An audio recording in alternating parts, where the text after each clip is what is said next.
پیارے اسلامی بھائیوں، نبی کریم صلی اللہ علیہ وآلہ وسلم نے ارشاد فرمایا، جنت میں ہر نبی کا کوئی نہ کوئی ساتھی ہوگا، اور جنت میں میرا ساتھی عثمان ہے، جن کے سر پر افضل الخلق کا تاج پہنایا گیا، تو اس سے صرف سیدنا عثمان غنی رضی اللہ تعالیٰ عنہ کی شان مبارکہ اور ذات مبارکہ ہیں کہ جنہیں پوری کائنات میں ایک نبی کی 2 شہزادیوں کا زوج بننے کا شرف حاصل ہوا۔ اور یہاں تک کہ ایک روایت میں آقا علیہ الصلوۃ والسلام فرماتے ہیں، اے عثمان، اگر میری 40 صاحبزادیاں بھی ہوتی، میری 40 بیٹیاں بھی ہوتی، تو وہ بھی میں یکے بعد دیگرے ایک کے بعد ایک کر کے تیرے نکاح میں دیتا۔ یہ تو ہر صحابی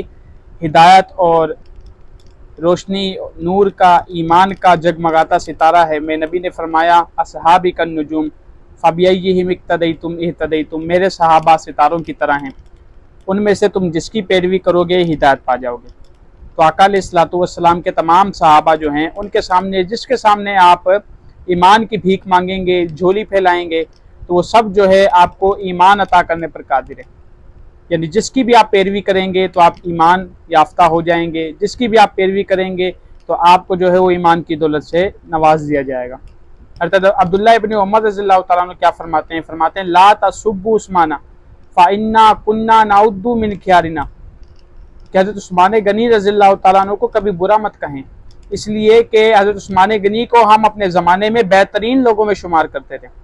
اب یہ حضرت عبداللہ ابن عمر رضی اللہ تعالیٰ عنہ کا فرمان مبارک جو ہے، یہ اجماع صحابہ کی حیثیت رکھتا ہے۔ کیوں؟ اس لیے کہ اگر آپ اس فرمان کے الفاظ کو، نفس کلام کو اگر آپ غور سے دیکھیں تو آپ کو پتہ چلے گا فَإِنَّا كُنَّا نَعُدُّ جو ہے یہ ماضی استمراری ہے اور جمع متکلم ہے،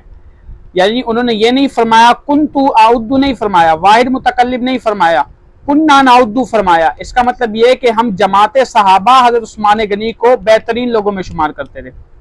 ہم جماعت صحابہ سیدنا عثمان غنی کو بہترین لوگوں میں شمار کرتے تھے۔ اور آگے اگر آپ ذرا غور سے دیکھیں، مبتدی طالب علم کو جو صرف و نحو میں ذرا سا بھی غور و فکر کرتا ہے، اسے بھی پتا ہے کہ ماضی استمراری میں گزشتہ زمانے میں کسی کام میں دوام اور تجدد پایا جاتا ہے، یعنی یہ کام جو ہے وہ گزشتہ زمانے میں چلتا ہوا آ رہا ہے۔ تو حضرت عبداللہ ابن عمر فرماتے ہیں فَإِنَّا كُنَّا نَعُدُّ مِنْ خِيَارِنَا، ہم اپنے زمانے میں سیدنا عثمان غنی رضی اللہ تعالیٰ عنہ کو بہترین لوگوں میں شمار کرتے تھے۔ یہ جو کرتے تھے کا لفظ ہے، یہ اجماع صحابہ پر دلالت کر رہا ہے، یعنی جماعت صحابہ، ساری جماعت صحابہ سیدنا عثمان غنی رضی اللہ تعالیٰ عنہ کے معتقد تھی، ان سے محبت فرماتی تھی۔ کیوں نہ محبت فرمائے کہ ذو النورین کا لقب انہیں دیا جا چکا ہے۔ ذو النورین کیوں کہا جائے، یعنی 2 نور والے کیوں کہا جاتا ہے؟ اس لیے کہ نبی کریم صلی اللہ علیہ وآلہ وسلم کی 2 شہزادیاں یکے بعد دیگرے، ایک کے بعد ایک جو ہے وہ حضرت عثمان غنی رضی اللہ تعالیٰ عنہ کے نکاح میں آئیں۔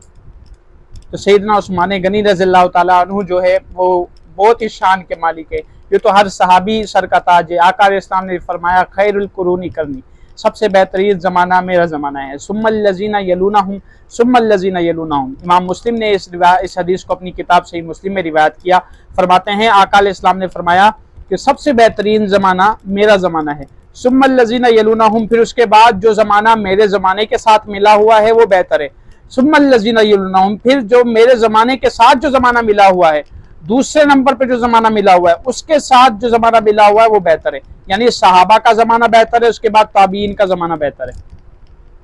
نبی کریم صلی اللہ علیہ وسلم فرما رہے ہیں، تو صحابہ جو ہیں وہ سارے ستاروں کی مانند ہیں۔ میرے نبی کریم صلی اللہ علیہ وآلہ وسلم نے فرمایا میرے صحابہ کو برا مت کہو، اللہ اللہ فی اصحابی، میرے صحابہ کے بارے میں اللہ تعالیٰ سے ڈرتے رہنا۔ خدا کی قسم اگر تم میں سے کوئی احد پہاڑ کے برابر سونا خرچ کرے اور میرا صحابی جو ہے وہ صرف نصف مٹھی یا اس سے بھی کم راہ خدا میں جو خرچ کرے، تو اس کا نصف مٹھی جو خرچ کرنا راہ خدا میں تمہارا احد پہاڑ برابر سونا خرچ کرنے سے افضل ہے۔